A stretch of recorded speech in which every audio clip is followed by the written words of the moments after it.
Hello Aditya. Hello. Hello सृष्टि। हाय आज जरा बताएंगे हमारे दर्शकों को अपने बारे में। जी। मेरा नाम सृष्टि श्रीधर है। मैं पिछले 2 साल से माइक्रोसॉफ्ट के विजुअल स्टूडियो टीम के साथ काम कर रही हूँ। इससे पहले मैंने माइक्रोसॉफ्ट विजुअल स्टूडियो 2010 SP1 के रिलीज पे भी काम किया था और अब पिछले 1 साल से मैं आदित्य के साथ विजुअल स्टूडियो 11 रिलीज में काम कर रही हूँ। हेलो, मेरा नाम आदित्य अग्रवाल है। मैं माइक्रोसॉफ्ट में पिछले 6 सालों से काम कर रहा हूँ और विजुअल स्टूडियो टीम में मैं करीब पिछले 4 सालों से हूँ। और अभी पिछले कुछ सालों से हम लोग विजुअल स्टूडियो 11 में काम कर रहे हैं। इससे पहले मैंने विजुअल स्टूडियो 2010 में भी काम किया है और उसके रिलीज़ होने के बाद मैंने कुछ टाइम तक विजुअल स्टूडियो 2010 के SP1 पर भी काम किया है। तो आज हम विंडोज 8 में मेट्रो स्टाइल एप्लीकेशंस की मैनुअल टेस्टिंग के बारे में चर्चा करेंगे। तो आदित्य, ये मेट्रो स्टाइल एप्स के लिए मैनुअल टेस्टिंग में आप लोगों ने क्या प्रस्तुत किया है VS11 के लिए? हाँ, तो जैसा कि आपको पता ही होगा कि VS11 हम लोग विंडोज 8 के साथ रिलीज कर रहे हैं। तो विंडोज 8 में जो ये मेट्रो स्टाइल एप्लीकेशंस हैं ये एकदम नई तकनीक प्रस्तुत करी गई है जो पहले मौजूद नहीं थी। तो अगर आप विजुअल स्टूडियो 2010 को इंस्टॉल करते हैं और उसमें आप चाहते हैं कि आपको किसी तरह का सपोर्ट मिले मेट्रो स्टाइल एप्लीकेशंस के लिए, तो वो बहुत अच्छी तरह पॉसिबल नहीं है। उसमें आपको बहुत ही कम लिमिटेड सपोर्ट मिलेगा। तो हमने विजुअल स्टूडियो 11 के लिए काफ़ी सारे नए फीचर्स प्रस्तुत करे हैं, जिसमें कि आप specially for action manual testing आप जितने भी एक्शंस करेंगे मैनुअली एप्लीकेशंस के ऊपर, वो सब इमेज के साथ रिकॉर्ड हो जाएंगे।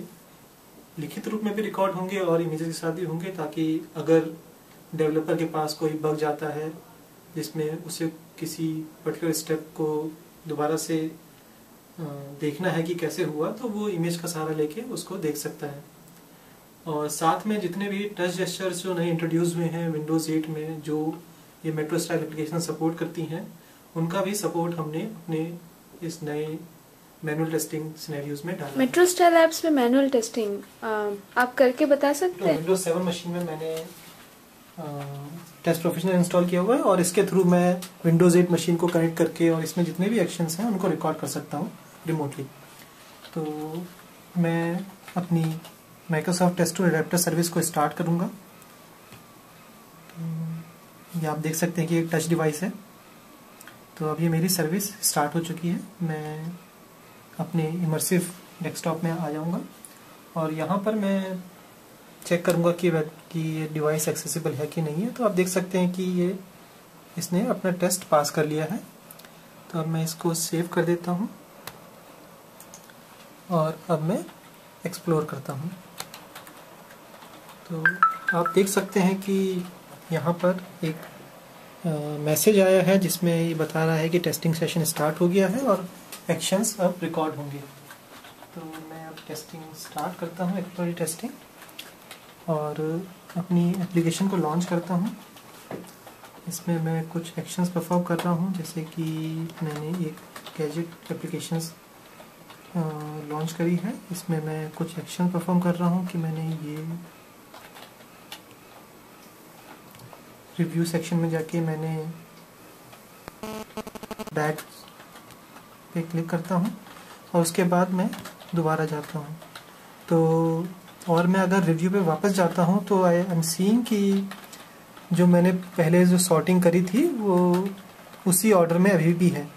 अब ये मेरे लिए बग है। तो अब मैं अपने MTM में वापस जाता हूँ, माइक्रोसॉफ्ट टेस्ट मैनेजर में, और यहाँ पे मैं क्रिएट बग पे क्लिक करता हूँ। तो आप देख सकते हैं कि यहाँ पे कुछ एक्शंस आ रहे हैं, उनके साथ कुछ छोटी छोटी इमेजेस भी आ रही हैं, जैसे कि टैप ऑन कॉम्बो बॉक्स आ रहा है और tap on newest list item आ रहा है।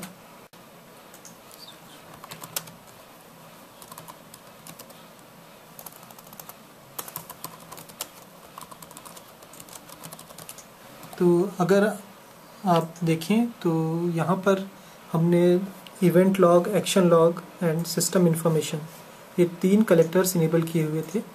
तो अगर मैं एक्शन लॉग पे क्लिक करता हूँ तो ये एक HTML फाइल ओपन करता है जिसमें कि जितने भी एक्शंस हमने उस बग के साथ अटैच किए हैं वो सारे के सारे आ रहे हैं।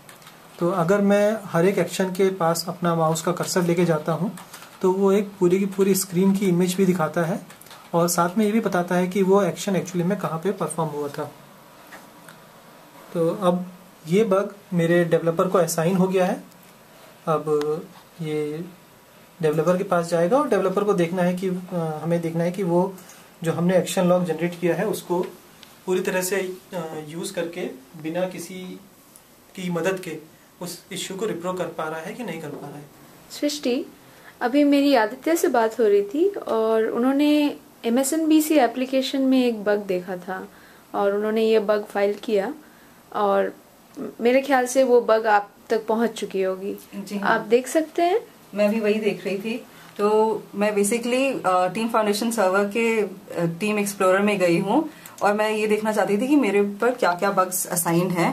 अब मैं देख सकती हूँ कि ये एक बग है जो नया आया है। आदित्य ने शायद यही अभी फाइल किया है। हाँ बिल्कुल। ये MSNBC के ऐप पे है और मेरे पास एक अपनी टेस्ट मशीन है जिसपे मैं रिप्रो करके देख सकती हूँ इशू क्या है एंड फिर बग फिक्स कर सकती हूँ।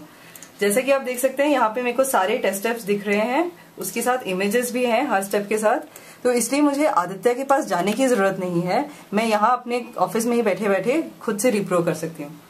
इसका मैं HTML फाइल भी खोल सकती हूँ एक्शन लॉग का, जो कि यहाँ दिखता है और शायद आदित्य आपको ऑलरेडी बता चुके होंगे। इस पे अगर मैं होवर करूँ तो मुझे हर एक स्टेप दिखता है।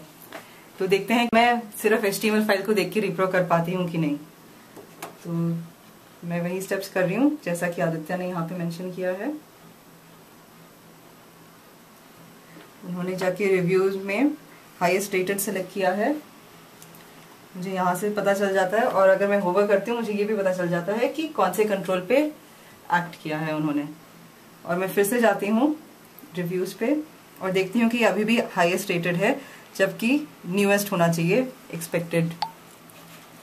और इससे मुझे पता लगता है कि ये सही में बग है और मैं रिप्रो स्टेप्स देख सकती हूँ। जैसे कि आप हाईएस्ट रेटेड पे हैं अभी, तो यहाँ पे एक टैप ऑन कॉम्बो बॉक्स करके लिखित रूप में आ रहा है। जी हाँ। और हाईएस्ट रेटेड करके एक छोटा सा आइकन आ रहा है जी। और फिर पूरे स्क्रीन में पता लग रहा है कि कहाँ पे उन्होंने एक्ट किया है। जी।